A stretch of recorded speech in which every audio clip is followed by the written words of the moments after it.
Drama serial मोहराज, जिसमें आप देखेंगे कि अलीज़े हमज़ा से कहती है कि मुझे यूनिवर्सिटी के एक स्टूडेंट का बायोडाटा चेंज करवाना है, जिस पर हमज़ा अलीज़े से पूछता है कि तुम ये सब कुछ क्यों कर रही हो, जिस पर अलीज़े कहती है कि आने वाले वक्त की तैयारी कर रही हो, आप अगर मेरा ये काम कर सकते हैं तो बताएं। जिस पर हमज़ा अलीज़े की बात मान जाता है और उससे परमिशन दे देता है कि वो यूनिवर्सिटी जाकर बायोडाटा चेंज कर ले। वो वहाँ प्रिंसिपल को कॉल कर देगा। अलीज़े जब वहाँ पे जाती है तो उसे आराम से वहाँ पे उसकी बहन अनुषा का डेटा चेंज हो जाता है।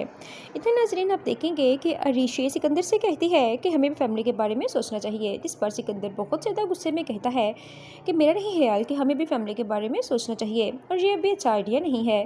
जिस पर अरीशे बहुत ज़्यादा परेशान हो जाती है कि आखिर ऐसा ना हो कि अलीज़े की कही हुई बातें सच ना हो जाएं। सिकंदर का बाहर लड़कियों के साथ अफेयर है, इसलिए फैमिली प्लानिंग करने में इंटरेस्ट नहीं है। अरीशा बहुत परेशान हो जाती है। साथ के नाजरीन आप देखेंगे कि सिकंदर सरवर साहब के हाथ चेक भेजता है कि कैश करवा कर लाओ, तो सरवर आकर बताता है कि अलीज़ा मैडम ने मना किया है कि आज के बाद उनकी परमिशन के बगैर कोई भी चेक कैश नहीं होगा।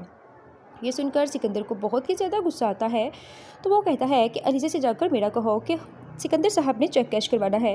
इस पर अलीज़ा वो चेक लेकर खुद ही आ जाती है सिकंदर के पास और उसे कहती है कि सिकंदर तुम वही करोगे जो मैं तुम्हें कहूँगी, अब तुम्हें ये बिज़नेस अलग करना ही होगा। जिस पर सिकंदर कहता है कि ऐसा हरगिज़ नहीं होने वाला। अलीज़ा कहती है कि मैं भी देखती हूँ कि मेरी मौजूदगी में यहाँ चेक कौन कैश करके देता है तुम्हें, आज के बाद तुम्हें एक एक रुपये का हिसाब देना होगा। सिकंदर जब घर जाता है तो अपने बाप से जाकर कहता है कि डैडी, अगर आप चाहते हैं कि मैं उस ऑफिस में काम करूं तो आपको अलीज़े से वो फाइनेंशियल वाली सीट वापस लेनी होगी, क्योंकि अलीज़े ने आज मुझे चेक कैश करने से इनकार कर दिया है, या उसके आज के बाद अलीज़े उस ऑफिस में रहेगी या मैं रहूँगा। ये बात सुनकर फरीद साहब बहुत ज़्यादा परेशान हो जाते हैं और मीन बेगम को जब पता चलता है कि सब कुछ अलीज़े कर रही है तो उन्हें अलीज़े पे बहुत ज़्यादा गुस्सा आता है और अपने शोहर फरीद से कहते हैं कि हमें बहुत जल्दी इस लड़की के बारे में कुछ करना होगा, कहीं ऐसा ना हो कि ये हमारे दोनों बेटों के दरमियान बगावत खड़ी कर दे और इन दोनों को दूसरे के सामने लाकर खड़ा कर दे। जिस पर फरीद कहता है कि कहते तुम ठीक रही हो, हमें कुछ ऐसा ही करना होगा जिससे सांप भी मर जाए और लाठी भी न टूटे।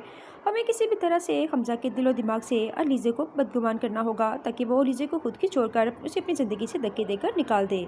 अब फरीद और मीन दोनों मिलकर अलीज़े को हमजा की ज़िंदगी से निकालने की प्लानिंग कर रहे हैं।